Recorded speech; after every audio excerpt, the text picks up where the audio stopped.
Vagando pelas perigosas florestas de Brokilon, o escudeiro e seu grupo foram imediatamente mortos a flechadas pelas dríades escondidas nas árvores. Mas por sorte, Ciri passou despercebida pelas dríades, o que era muito raro de se acontecer. Graças a essa sorte, Ciri conseguiu escapar da morte, vagando sozinha pelas florestas de Brokilon, completamente perdida. Ciri ficou vários dias perdidas em Brokilon, levando a corte de Verden a perceber a sua ausência e relatar sobre a princesa desaparecida. A Calante se assustou quando ela percebeu que a sua amada neta havia desaparecido, enviando vários homens para tentar encontrá-la. A Ciri sobreviveu sozinha nas florestas por dias, até ser atacada por uma centopeia gigante, gritando desesperadamente enquanto tentava fugir da criatura, mas acabou sendo capturada. Para um pouco mais de sorte, talvez o próprio destino, de que Geralt estava visitando as florestas de Brokilon bem naquele dia. Ele estava em uma missão para o rei Venslav, na intenção de entregar uma mensagem para a rainha das Dríades, Eithne, mas ele foi surpreendido por um tiro de advertência das Dríades que ordenaram que ele parasse. Geralt enfrentou Braenn, uma dríade jovem que foi transformada há pouco tempo através das águas mágicas das florestas de Brokilon. Como ela não sabia o que era um bruxo, ela tentou estupidamente cansar o Geralt, fazer ele ficar correndo ali até desmaiar para levá-lo para a rainha. Mas o bruxo conseguiu acompanhar os movimentos dela sem demonstrar cansaço, graças à mutação genética que ele tem, e aí ele consegue derrotar a Braenn. O duelo de ambos para ali, quando eles se chocam a lâmina, eles param de lutar porque eles escutam os gritos de Ciri, e aí eles correm para tentar salvar a princesa que estava prestes a ser devorada pela centopeia gigante. Geralt saltou, se colocando entre a Ciri e o monstro para tentar proteger a menina, mas com um simples movimento de cauda, a centopeia conseguiu desarmar o bruxo e imobilizá-lo ao se envolver no corpo dele, o segurando parado no mesmo lugar. No entanto, Braenn salvou o nosso bruxão disparando flechas no monstro, fazendo com que ele soltasse o Geralt. Uma dessas flechas, perfurou a couraça da centopeia e a prendeu em uma árvore, mas o monstro ainda estava furioso, se soltou dali e continuou atacando. Quando o monstro concentrou seu ataque em Braenn, Geralt já havia aproveitado essa chance para pegar sua espada do chão e pular, cravando a sua lâmina na cabeça da criatura, matando o monstro de uma vez por todas. Depois da luta, o Geralt foi agradecer a Braenn por ter salvado ele mais cedo, mas a dríade ignorou completamente o bruxo, capturando a Ciri ali, pela roupa e a levando para ser transformada em uma dríade através das águas mágicas das florestas de Brokilon. O Geralt percebeu que aquilo ali se tratava da tal princesa desaparecida e decidiu salvá-la para tentar ganhar alguma recompensa. Adentrando nas florestas junto com a dríade, o Geralt tentou escapar com a Ciri para resgatá-la das florestas, mas a Ciri não queria voltar para o príncipe Kistrin e a sua vida de casamentos e políticos, onde ela se sentia usada como uma ferramenta política pela sua avó, e revelou que preferia ficar ali com as dríades nas florestas do que em um castelo cheio de riquezas. Ciri aceitou a proposta de Braenn de ser transformada em uma das dríades ao consumir a água mágica, para surpresa do Geralt. Durante toda a viagem, a Ciri encheu muito o saco do Geralt, fazendo várias perguntas sobre os bruxos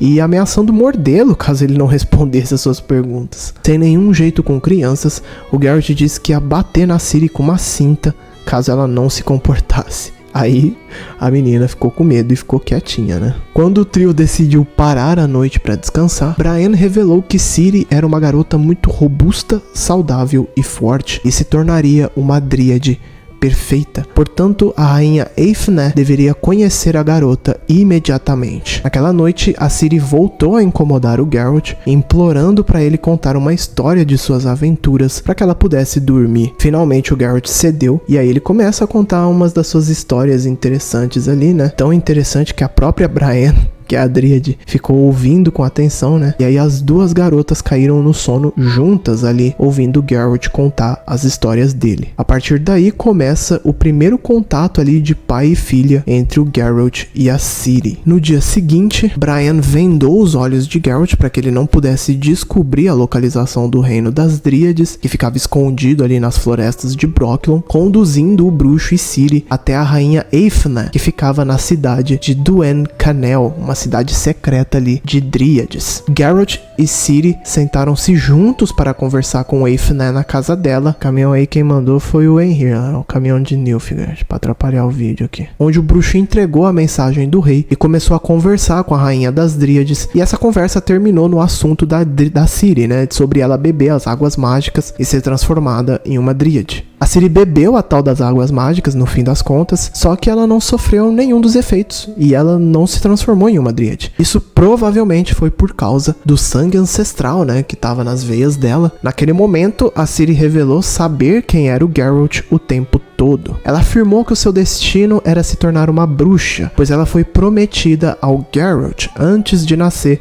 pela lei da surpresa e deveria viajar com ele. Obviamente o Geralt recusou tudo isso, ele não queria aceitar o seu destino com a Ciri. O bruxo disse que ela deveria beber as águas de Brokilon e se transformar em uma Dríade, porque esse destino seria melhor do que viver com ele na sua vida de contratos e perigos como um bruxo.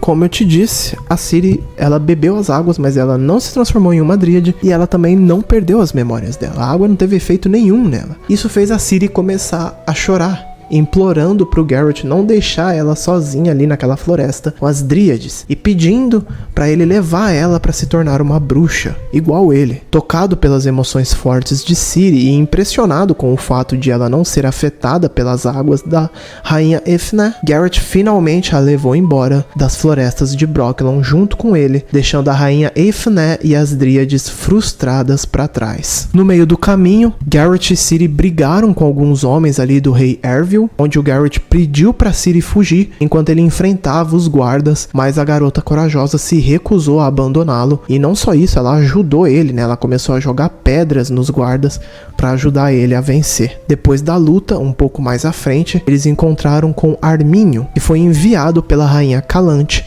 para recuperar Ciri das Dríades de Brokilon. O Arminho disse que Calante estava tão furiosa com Ciri que ela provavelmente espancaria a garota pelo susto que ela deu em todos em Cintra, que eles já estavam achando que ela estava morta. Arminho também revelou que Calante soube da infelicidade de Ciri com Kistrin e que ele também estava nessa missão para cancelar o noivado, que a rainha Calante não ia casar a Ciri com o cara que ela não queria casar. Então, os três começaram a viajar juntos de volta para Cintra, com Ciri feliz por reencontrar seu amigo Arminho e por finalmente conhecer o famoso Geralt de Rivia. Quando o grupo acampou para descansar, Geralt tentou escapar sozinho no meio da madrugada, mas a Ciri acordou com o barulho e pegou ele no flagra. A garota implorou mais uma vez para Geralt ficar com ela, gritando seu nome e pedindo para ele não ir embora e que ela era o seu destino.